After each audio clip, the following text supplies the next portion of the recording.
안녕하십니까? 오늘은 지난 시간에 학습한 복숭아 도자의 연계 수업으로 복숭아라는 과일이 상징적으로 가지고 있는 의미 중 하나인 이상향을 뜻하는 한자성어 무릉도원을 공부해 보겠습니다. 화면의 이미지를 보시면 작은 배를 탄 이가 복숭아 꽃이 만발한 곳을 노를 저어 지나가고 있는 모습이 보이실 겁니다. 도화원기에 실린 복숭아 꽃잎이 떠내려오는 계곡을 따라 한 어부가 무릉도원을 찾아가고 있는 모습을 그린 장면입니다. 이미지를 보시면서 오늘 공부할 무릉도원 함께 소리내어 읽고 가도록 하겠습니다. 호반무, 언덕릉, 복숭아도, 근원원. 무릉도원이란 도연명의 도화원기에 나오는 말로 이상향을 비유적으로 이르는 말인데요. 화살표 방향을 따라 호반무자, 언덕릉자, 복숭아도자, 근원 원자의 차례로 풀이하시면 됩니다. 신선들이 사는 이상세계 혹은 속세를 떠난 별천지 혹은 낙원이라는 뜻입니다. 하단의 그림은 중국의 신선 사상에서 유래하여 불로장생을 상징하는 사물을 가리키는 소나무 혹은 물, 해, 산 등을 그린 십장생도라 할 수 있는 그림인데요. 흔히 알고 계신 그림과 달리 아름답게 생긴 복숭아가 주렁주렁 매달려 있습니다. 복숭아 역시 지난 시간에 학습하신 바와 같이 장수를 상징하는 사물이었음을 보여주는 사례라 하겠습니다. 이번 페이지에서는 필순에 관하여 잠시 이야기 나누고자 합니다. 획이 많은 글자로 이루어진 고사성어 무릉도원의 각 글자를 익히려면 먼저 무릉도원 각 글자의 필순을 아는 것이 크게 도움이 되겠기에 다음 페이지에서 보고 가려 하는데요. 그러려면 우선적으로 필순에 대한 기본적인 이해가 필요한 듯하여 학습하고 가려 합니다. 필순이란 붓필과 차례 순자의 합자로 점이나 획을 더하고 짜맞추어 글자를 이루는 순서를 가리키는 말, 혹은 글자를 쓸 때에 필기구를 움직이는 순서라는 의미입니다. 한자의 필수는 꼭 그렇게 써야 한다는 절대적인 규칙이 있는 것은 아니나 현재 쓰이고 있는 발음 필수는 오랜 세월에 걸쳐 써온 경험에 따라 정해진 것으로 따라 쓰다 보면 획을 빠뜨리지 않고 글자의 모양을 바르게 쓰는데 도움을 받을 수 있습니다. 한자의 필순에는 대체로 몇 가지 기본적인 원칙이 있습니다. 사례를 들어서 차례대로 살펴보겠습니다. 첫 번째, 글자의 윗부분부터 쓰기 시작하여 아래로 써내려갑니다. 두 이자를 보시면 윗부분 가로획을 먼저 쓰고 아래 획을 씁니다. 두 번째, 글자의 왼쪽 부분부터 쓰기 시작하여 오른쪽으로 써 나갑니다. 내천자를 보시면 쉽게 확인이 되실 겁니다. 세 번째, 가로획과 세로획이 서로 엇갈려 있을 때에는 일반적으로 가로획을 먼저 씁니다. 대표적인 예로 열십자를 써보시면 이해가 쉽게 되실 겁니다. 네 번째, 글자가 한가운데를 중심으로 좌, 중, 우로 이루어졌을 경우에는 가운데 부분을 먼저 씁니다. 작을 소자를 써보시거나 생각해 보시면 고개를 끄덕이시게 될 텐데요. 이때 불화자의 경우는 예외의 글자로 가운데 부분을 먼저 쓰지 않습니다. 5번째, 삐침과 파임이 함께 어울린 글자는 삐침을 먼저 쓴 뒤 파임을 씁니다. 그런데 삐침을 먼저 쓰려면 쓰기에 앞서 삐침과 파임을 구분할 줄 알아야 하기에 자전적으로 삐침과 파임의 뜻이 무엇인지 살펴보겠습니다. 삐침이란 오른쪽 위에서 왼쪽 아래로 긋는 획을 가리키고, 파임은 왼쪽 위에서 오른쪽 아래로 긋는 획을 말합니다. 그런데 이렇게 표현하고 나면 더 어렵게 느껴지는 것도 같기에 화면의 사람 인자를 보시며 이야기 나누겠습니다.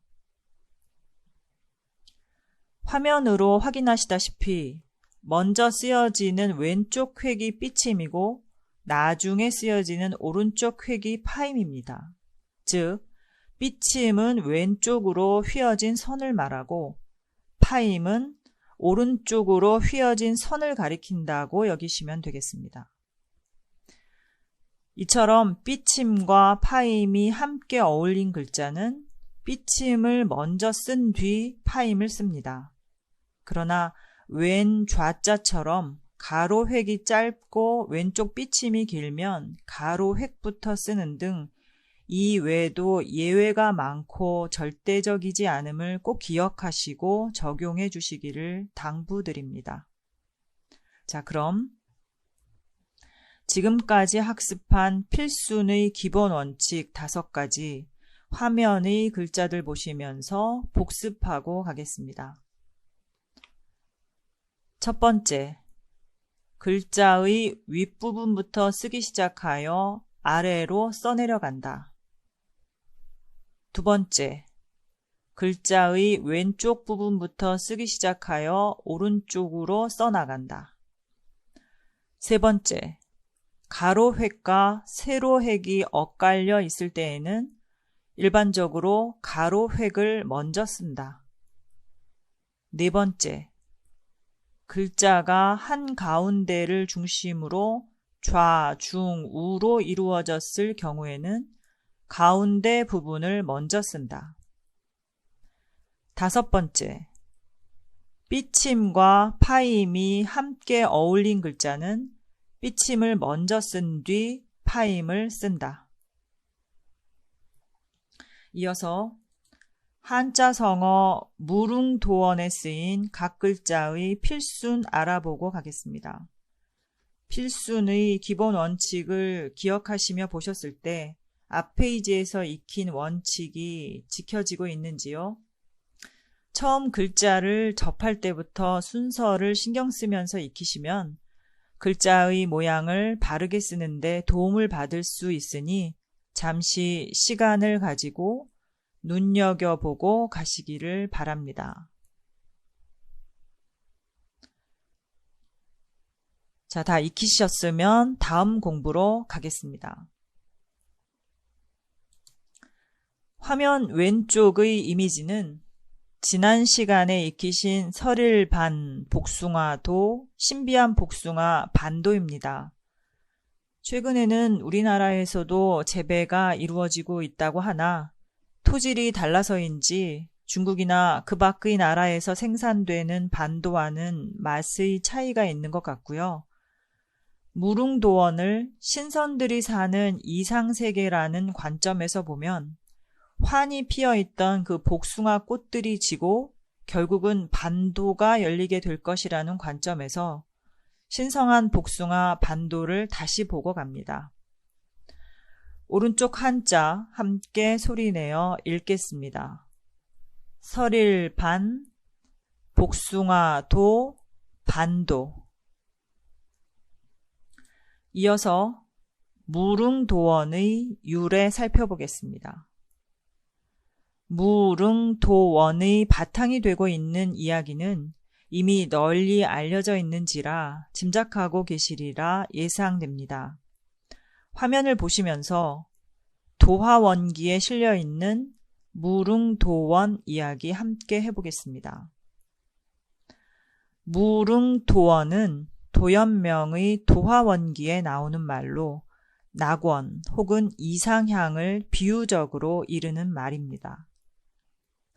아주 오래전 중국의 서진 시기에 한 어부가 고기를 잡기 위해 계곡을 따라 올라가다가 복숭아 꽃잎이 내려오는 것을 보았습니다.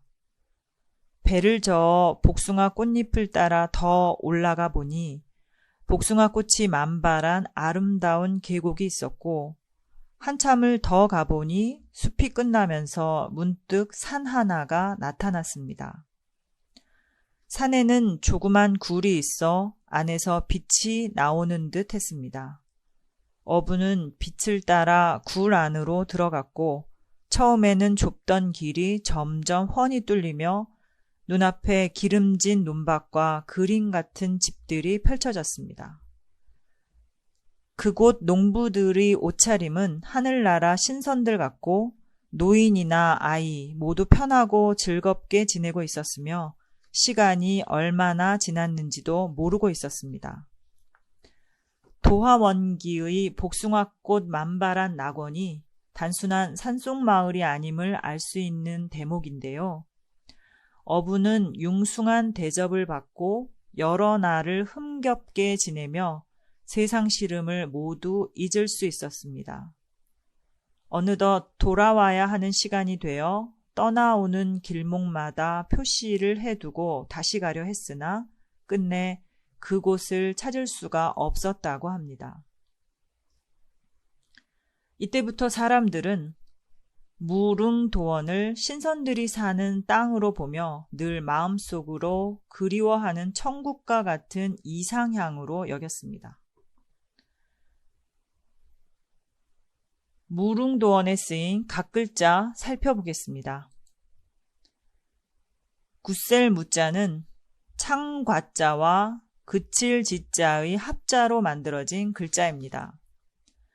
창과자는 낫과 같은 모양의 고대 무기를 그린 것으로 이 무기는 방패 뒤에 숨어 적의 발목을 절단하는 용도로 쓰였습니다. 그칠 지자는 발가락 가운데 엄지발가락이 조금 길게 뻗어 있는 사람의 발을 그린 글자로 사람 발자국의 모양, 발을 멈추고 그 자리에 있다의 뜻과 발을 움직여 나아간다는 뜻의 두 가지로 쓰입니다. 한자는 단자일 때의 뜻이 합자일 때와 다른 뜻으로 쓰이는 경우가 많은데요. 다소 어려운 이야기일 수도 있으니 특별히 집중해서 들으시기를 당부드립니다. 그칠 지자는 단독의 쓰임일 때의 뜻으로는 그치다이지만 다른 글자와 결합할 때는 가다나 이동하다처럼 사람의 움직임과 관련된 뜻으로 쓰입니다. 그칠 지자가 단독으로 쓰일 때와 다른 글자와 결합할 때는 뜻이 달라진다는 점에 유의하셔야 합니다. 그러면 단자의 뜻으로 쓰일 때의 해석과 합자에서의 해석으로 굳셀 무자를 분석해 보겠습니다. 지자를 그칠지로 보면 창과 같은 무기로 병란을 막아 그치게 한다는 뜻이 되고, 지자를 합자에서의 해석으로 보아 가다나 이동하다로 보면 무사가 창을 들고 움직이다, 즉 무기를 들고 전장에 간다는 의미입니다. 그칠 지자를 단독자로 보아 풀이하느냐, 구성자로 보아 풀이하느냐에 따라 전혀 다른 뜻이 됨을 확인할 수 있습니다. 그러나 전쟁을 그치게 하는 것으로 보든 전쟁터에 나가는 것으로 보든 굳세거나 용맹하여야만 거둘 수 있는 성과이므로 굳셀무, 무사무, 용맹할 무의 뜻으로 쓰입니다. 군사들의 굳센 투지를 드러내는 굳셀 무자는 무사나 무인 등의 한자어로 활용할 수 있고, 그릇기자와 합자하여 무기라는 한자어로도 활용할 수 있습니다. 이어서 다음 한자 공부하겠습니다. 상단의 언덕릉자의 필순 천천히 확인하시기 바랍니다. 언덕릉자는 언덕을 뜻하는 좌부변과 오른쪽의 언덕릉자가 합자하여 만들어진 글자로 큰 언덕 혹은 능, 무덤의 뜻으로 쓰입니다. 오른쪽 부의 언덕릉자가 단독으로 쓰여도 통용할 수 있는 글자입니다. 왼쪽 부의 이수변을 합자하여 능멸하다, 능가하다 등에 쓰이는 업신여길 능자로 활용할 수도 있고, 왼쪽 부의 실사를 합하여 비단 릉자로 모양자를 만들어 볼 수도 있습니다. 이어서 언덕 릉자를 활용한 한자어 살펴보겠습니다. 임금님의 묘를 가리키는 왕릉은 임금 왕자와 무덤 릉자를 합자하여 만듭니다. 화면 왼쪽의 이미지는 경남 김해시 가락로길에 위치한 김해김씨의 시조인 김수로 왕의 릉인데요. 이미지로 확인하건대 무덤 릉자가 가진 산처럼 높이 쌓인 혹은 언덕이라는 또 다른 뜻이 충분히 공감이 되는 것 같습니다. 강원도에 있는 도시 이름 강릉에도 강강자와 언덕 릉자를 합자하여 사용합니다. 함께 소리내어 읽어보시겠습니다. 임금왕, 무덤릉, 왕릉, 강강, 언덕릉, 강릉. 이어서 복숭아 도자 공부하겠습니다. 지난 시간에 학습한 글자인 복숭아 도자는 나무목부와 점칠조, 조짐조자의 합자로 이루어진 글자입니다. 치매 예방에 호도가 도움이 된다고 할 때의 호도에도 복숭아 도자가 쓰이고, 연한 분홍색을 의미하는 도색에도 빛색자와 결합하여 복숭아 도자가 쓰이는데요. 오늘은 한 걸음 더 나아가 복숭아 도자의 구성자로 쓰인 조짐조자의 모양자를 살펴보도록 하겠습니다. 점칠조, 조짐조자의 모양자를 살펴보면 점칠조자 왼쪽 부에 책받침을 더하여 도망할 도자를 만들 수 있습니다.